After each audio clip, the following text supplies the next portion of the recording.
Hello everyone, how are you doing? This is MD Tech here for another quick tutorial. In today's tutorial, I'm going to show you guys how to resolve the Windows 11 boot error code 0x8 0xc 00000F. So this error would say Windows failed to start, and then just have a file directory boot bcd followed by error code 0xc 00000F. So this should hopefully be a pretty straightforward process, guys, and without further ado, let's go ahead and jump right into it. So a couple different ways on how to go about resolving this problem. So if you're unable to boot into Windows, we're going to just try and launch the troubleshooting utility built into Windows. So do a hard power off 3 times in a row. So try turning your computer on, and then after the Windows boot screen, go ahead and press the power button on your desktop, laptop, tablet, whatever your device may be, and do that 3 times. So once you've repeated an action 3 times, it should automatically take you to the automatic repair utility, in which we're going to be heading to in a moment.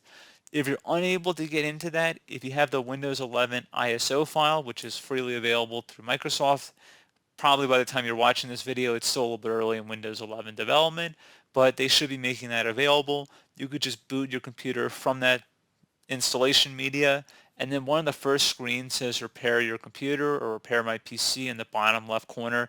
It should say install now, like Windows 11 install now, and then the bottom left corner it will say repair your computer or repair my PC, and that'll take you to the same options we're about to head to. So if you're able to boot into Windows, that's great. You can start right where I am, and you're going to start by just right-clicking on the Start button, shut down or sign out, and then I'm going to hold down the Shift key on my keyboard and left-click on Restart. Again, I don't really expect you guys to be starting where I am. I'm just giving you guys an option, 3 different options basically. If you're able to boot into the desktop, you do what I just did. If you're unable to boot into this recovery utility, then you get the DVD or ISO file and you boot your computer off of it. Or if you're able to just do a hard power off 3 times in a row, you just would go ahead and access it that way, which is fine. So giving you guys 3 different ways on how to get to this point. So choose an option. You can select troubleshoot, reset your PC, or see advanced options. Go ahead and left click on that. So a couple different options here. You could go ahead right from the get-go here and reset your computer.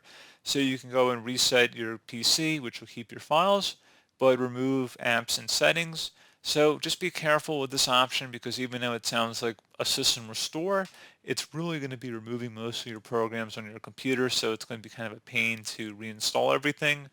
They do provide a list of uninstalled applications though, so that should kind of give you a head start, but still. And then you also have a factory reset option to remove everything and go back to a clean Windows install. I'm not going to really recommend either of those options at this point in this tutorial, but that gives you a further option if this tutorial is unsuccessful for you and you need to go a little bit further, because all tutorials of this nature are fairly generic to cover as many different errors and possibilities there are. There's a near infinite number of problems that could create this error message, so we got to cover as many options as we can. So anyway, we're going to go underneath advanced options here, and this is going to be the meat and potatoes of today's video. So there's a lot of options, like I said, on this page. All of them are pretty good. The startup repair option, if you were to go under here, you can go ahead and actually run an automatic utility. It'll start right when you click on it, and it'll actually go and try and fix the problems automatically. So that's a completely automatic tool. You can also try uninstalling updates, will allow you to uninstall recent quality, which is more regular daily updates, or feature updates, which are larger updates that occur semi-annually or annually. So more of the big builds, like service pack kind of updates, if you want to think of it like that. You can also go underneath startup settings, which will allow you to go to the safe mode or safe mode with networking. You can also boot to a command prompt, I believe, also through here, but it's kind of redundant because you have a command prompt option here. You can also select System Restore, a very good option. I would highly recommend you guys take a look at that. And if you have any restore points saved on here, you can just go ahead and select the most recently created one, and then restore your computer back. So, I mean, honestly, one of these options I've already presented here should be able to resolve the problem in itself. However, if you're still having an issue, I would recommend heading over to the command prompt here. So go ahead and select that, and we're going to begin. So I'm going to have this up on the screen, or I'm going to zoom in, I should say, so you guys should be able to see what I'm typing a little bit easier. So we're going to start by typing bootrec. So it's very important you guys type exactly what you see on my screen here, because if you don't, it's not going to work for you. And you're going to get an error. It's going to say that it's not going to be applicable for your computer. It's going to say that it couldn't find the command, something along those lines. So just be mindful of what you're typing. So anyway, we're going to go start by typing boot, B-O-O-T-R-E-C, so bootrec, space, /fix, MBR, exactly how you see it on my screen here. So again, bootrec, space, /fix, MBR, hit enter on your keyboard. Should say the operation completed successfully. Now it's going to get a little more complicated. It's going to be a little bit longer command, so just be ready for it. We're going to type in bcdedit space /export space, then type the drive letter where Windows is installed on. Most of you guys should be the C drive. It may be different depending on your computer. Let's start with the C drive. That's more than likely where it's going to be. So that's where I'm going to select. I know it's the C drive in my case. And then you're going to do a colon. So C colon. Then you're going to do a /BCD backup. So I know it's a little daunting, guys, but we're going to walk through that one more time for you. So it's BCDEDIT. Then you're going to do a space /export, EXPORT. Then you're going to do another space. Now you're going to type the drive letter where Windows is installed. If you don't know, it's probably the C drive, but you can type other drive letters. It's probably just going to give you an error if it's not. Other common drive letters could be the D drive, E, F, G, H. Usually it's pretty early in the alphabet, honestly, and the default is typically the C drive, so I just want to put that out there for you guys. So now once you have it exactly how you see it on my screen here, hit enter on your keyboard. If you did everything correctly, it should say the operation completed successfully. If not, check your syntax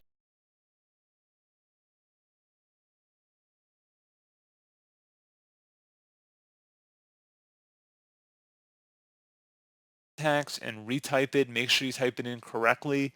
I feel like a lot of people mess up here because they don't type it in exactly how you see it on my screen. You're welcome to pause the video, rewatch parts of the video. You can zoom in. I mean, there's a lot you can do on these video guys, and I think you can even listen to the transcript on the side of the video. I don't know how good the translation is, but usually it's pretty good. But anyway, we're going to go ahead and move on to the next command here. It's going to be ATTRIB space. Now we're going to do the same drive letter we did before, so it's going to be the C drive in my case. And then again, it's going to be a colon.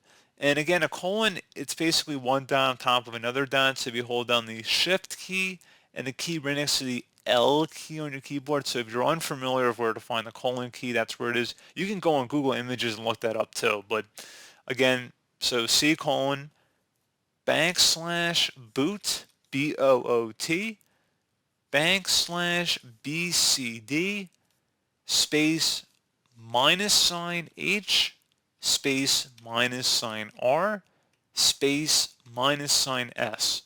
So I know that was a lot, but that was again ATTRIB, space, and then type in your drive letter here, and then you're going to do a colon, /boot, B-O-O-T, /BCD, space -H, space -R, space -S. So it also might be called the subtraction sign, whatever you want to call it, it's fine with me. Go ahead and hit enter on your keyboard. Now you notice we don't get any message here at all, which is fine. Do not worry about that. That means we probably did it correctly. So anyway, we're going to go ahead and move on to our next command here. So it's going to be REN space, same drive letter we did before. So again, it's a C drive in my case. And then a colon, /boot, /BCD, space BCD.OLD. So BCD.old basically. So again, REN space C colon /boot /BCD space BCD dot or period old. So dot, period, whatever you want to refer to this character as. go ahead and hit enter on your keyboard. And I promise you guys we're almost done here. So now type in BOOTREC space / rebuild BCD, again all one word, so bootrec, BOOTREC space / rebuild BCD, all one word, no spaces at all in there. Go ahead and hit enter on your keyboard. Should say scanning all disk for Windows installations. Please wait, this may take a little while here. So we can see it has successfully scanned the Windows installations here. It did find one, fortunately, which is good. That's what you want. So you're going to go ahead and tap the Y key on your keyboard, just the letter Y. Hit enter on your keyboard. Should see the operation completed successfully. At this point, go ahead and close out of here. You could type in exit as well if you prefer. So close out of here, and you go ahead and continue to Windows. So I'm running an earlier version of Windows 11 here, so this is Windows 10 Pro, but it should say the exact same thing for Windows 11, and the process should be identical. I mean, this is a Windows 11 machine here, but quite a process here, guys. You know, I hope everybody stuck through it. I felt like I was on it, the journey with everybody there. I could feel the struggle, but we made it through, and we are back into Windows.